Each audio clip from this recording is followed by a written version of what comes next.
Praise Yahweh Bashim Yahweh Shai.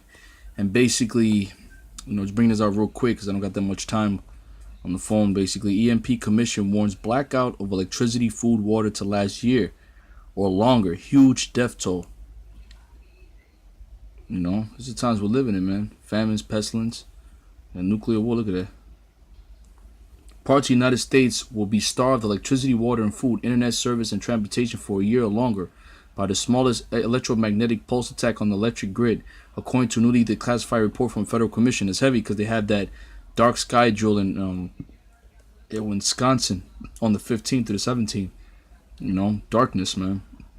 The so-called EMP Commission report said that the threat is real, jeopardizes modern civilization, and would set back living conditions to those last seen in 1800s, and as a result of the chaos, millions will likely die, according to a report titled "Assessing the Threat from Electromagnetic Pulse (EMP) for the recently re-established Commission to assess the threat to the United States from electromagnetic pulse (EMP) attack. The long-term outage owing to EMP could disable most critical supply chains, leaving the U.S. population living in conditions similar to centuries past prior to advent of electric power," said the July 2017 report provided secrets. In the 1800s, the U.S. population was less than 60 million, and those people had many skills and assets necessary for survival without today's infrastructure. An extended blackout today could result in the death of a large fraction of the American people due to the effects of societal collapse, disease, and starvation. Matthew 24 and 6 and 7. Famines, pestilence, earthquakes in diverse places. While nations' planning and preparations for such event could be help mitigate the damage, few such actions are currently underway or even being contemplated, added the executive summary. 3 reports on the issue have been declassified by the Pentagon, and 7 more are awaiting clearance. The warning in the report somewhat. Gentlemen, I have just received word. The Louisiana Purchase is complete. Praise Yahweh Bashim Yahweh Shai. And basically, just keep reading this article, man. There's vibrations in the air, man. Scriptures say the day of the Lord is darkness and not light, and dark, evil days are ahead. The warnings and the report somewhat echoed those made a similar commission a decade ago. But this time, the feared attacks aren't just from a solar event, but a potential atmospheric nuclear blast or cyber hit launched by North Korea, China, or Russia.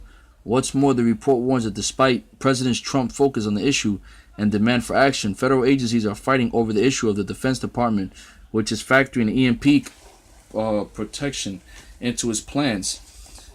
Isn't sharing critical information to help civilian agencies and private firms make similar protections. Also declassified was a report from Peter Vincent Pry, who served on a prior EMP commission and is executive director of the Task Force on National and Homeland Security, spelling out the human toll of an EMP attack on the electric grid. He also advises the current commission.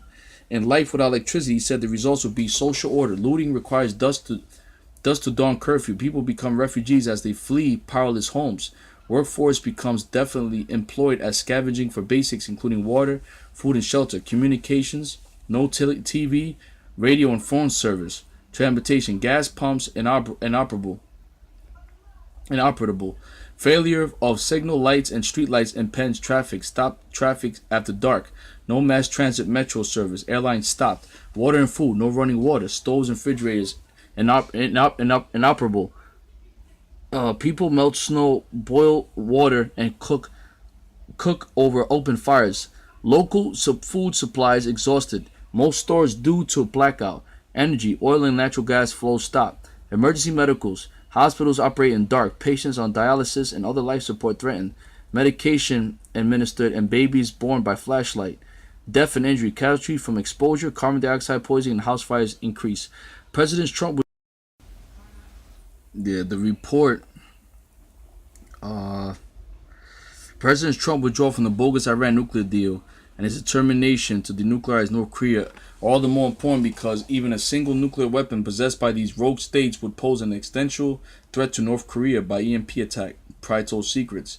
He also praised Wisconsin Republican Senator Ron Johnson's focus on the issue in his role as chairman of the Senate Homeland Security and the Governmental Reform Committee, but slammed Obama holdovers and deep state bureaucrats for ignoring the report. The report warned that the type of conditions spelled out by Pride could last a long time due to the difficulties fixing the electric grid, which may have testified would be fairly cheap to harden against an attack. The United States and modern civilization more generally faces a present and continuing essential threat from naturally occurring and man-made electromagnetic pulse assault and related attacks on military and critical national infrastructures. A nationwide blackout of the electric grid, power grid, and grid-dependent critical infrastructures, communications, transportation, sanitation, food, and water supply could plausibly last a year or longer. Many of the systems designed to provide renewable standalone power in the case of emergency, such as generators, interruptible power supplies, and renewable energy grid components, are also invulnerable to EMP attack, said the 27-page report. It's called for a new wave of cooperation among government agencies to set protection standards and EMP czar, and called for testing current systems against a simulated EMP attack. With the development of small nuclear arsenals and long-range missiles by new radical U.S. adversaries, the threat of a nuclear EMP attack against the U.S. becomes one of the few ways that such a country could inflict devastating damage to the United States. In concluding the report, it added, it is critical, therefore, that the U.S. national leadership address the EMP threat as a critical and essential issue and give a high priority to assuring the leadership is engaged and necessary steps are taken to protect the country from EMP. And they had that dark sky drill in Wisconsin on May 15th.